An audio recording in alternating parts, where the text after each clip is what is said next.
আসসালামু আলাইকুম। আজকে আমি আপনাদের জন্য নিয়ে আসছি চিকেন বারবিকিউ। ঘরে বসে আপনারা কিভাবে হোটেল স্টাইলের চিকেন বারবিকিউ তৈরি করতে পারেন সেটাই আমি আজকে আপনাদের দেখিয়ে দিব।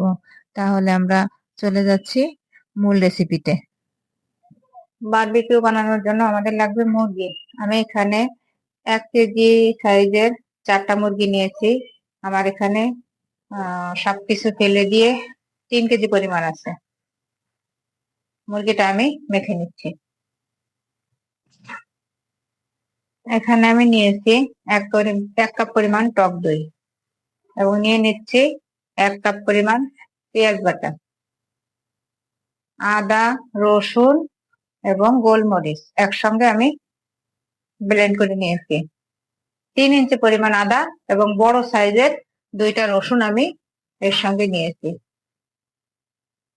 ঝাল নিয়েছি বড় 2 টেবিল চামচ। মুরগির পরিমাণটা বেশি তাই আমি বেশি নিয়েছি। এখানে আমি চা চামচের 2 চামচ ধনিয়া গুঁড়া নিই।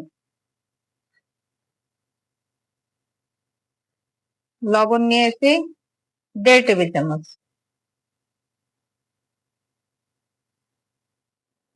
টমেটো সস নিয়েছি 1/4 কাপ, ওই 2 টেবিল চামচের মতোই। সয়া সস নিয়েছি 2 চা চামচ। বারবিকিউ সস নিয়েছি 2 চা চামচ।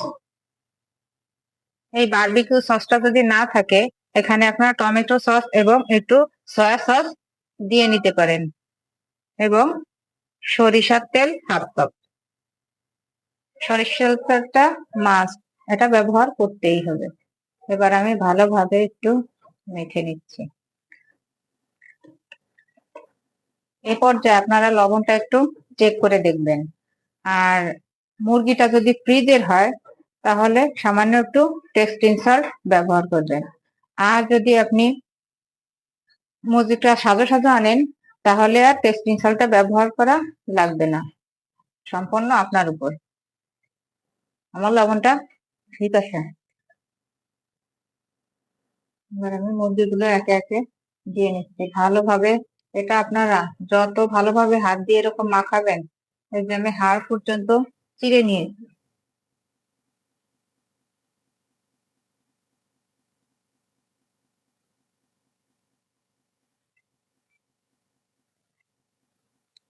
এটা আমি সকালে মেখে নিয়েছি, এটা আমি রাত্রে বানাবো।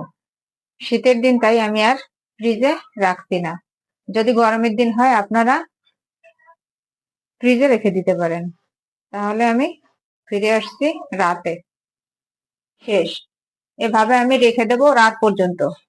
আমি সকালে মাখিয়ে নিয়েছি। আমি শীতের দিন আমি ফ্রিজে রাখবো না, নর্মালি রেখে দেব। আপনারা গরমের দিন হলে এটা ফ্রিজে রেখে দিবেন, নাহলে গন্ধ হয়ে যাবে। আমি ঢাকনা দিয়ে ঢেকে রেখে দিচ্ছি বিকাল পর্যন্ত। এই চিকেন বারবিকিউর জন্য আমার লাগবে এরকম একটা বারবিকিউ চুলা। এই চুলাটি আমি নিয়েছি জোস প্রো ফেসবুক পেজ থেকে। এর লিংক আমি ডেসক্রিপশন বক্সে দিয়ে দেব, চাইলে আপনারা দেখে নিতে পারেন।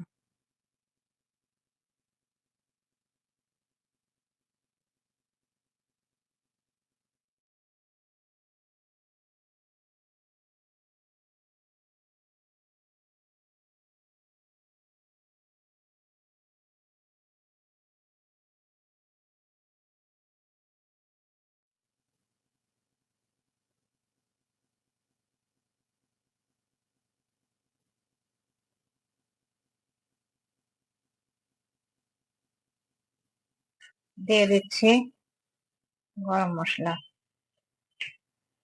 সামান্য ফুড কালার। আমি ভিডিও করব এই জন্য দিচ্ছি, এটা আপনারা স্কিপ করতে পারেন। এবার একটু ভালোভাবে মিশিয়ে নেব। আমি 11টার দিক মাংসটা মেখে রেখেছি, এখন সন্ধ্যা 6টা বাজে। আমি নর্মালি রেখেছিলাম, আপনারা যদি চান ফ্রিজে রাখতে পারেন। আর বারবিকিউ চুলাটায় কয়লা দিয়ে আগুন ধরিয়ে নিয়েছি কাগজ দিয়ে, তবে আপনার কেরোসিন তেল ব্যবহার করবেন না, তাহলে চিকেনটা গন্ধ হয়ে যাবে। এবার আমি একটু তেল ব্রাশ করে দিচ্ছি চিকটায়, না হলে চিকেনটা লেগে যাবে। এজন্য আমি একটু তেল ব্রাশ করে মাংসগুলো সাজিয়ে দিচ্ছি।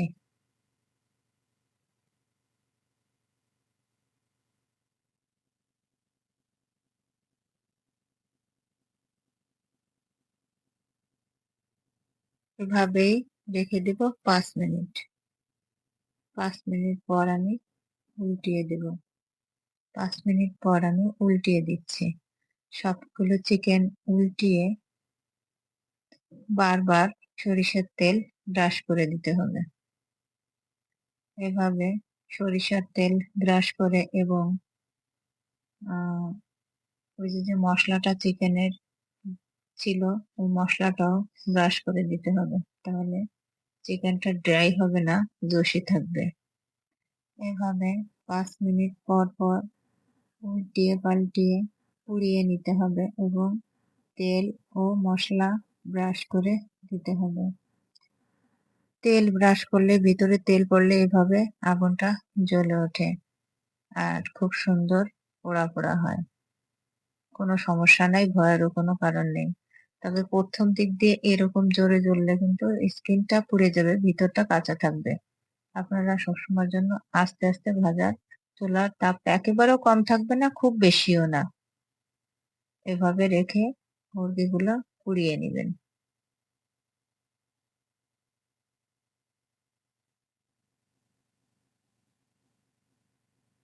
এবার আমার প্রথম ব্যাচ ভাজা শেষ, দ্বিতীয় ব্যাচ দিয়ে নিচ্ছি এবং এগুলো আমি তুলে নিচ্ছি। এ পর্যায়ে আমি আপনাদের সার্ভ করে দেখাচ্ছি।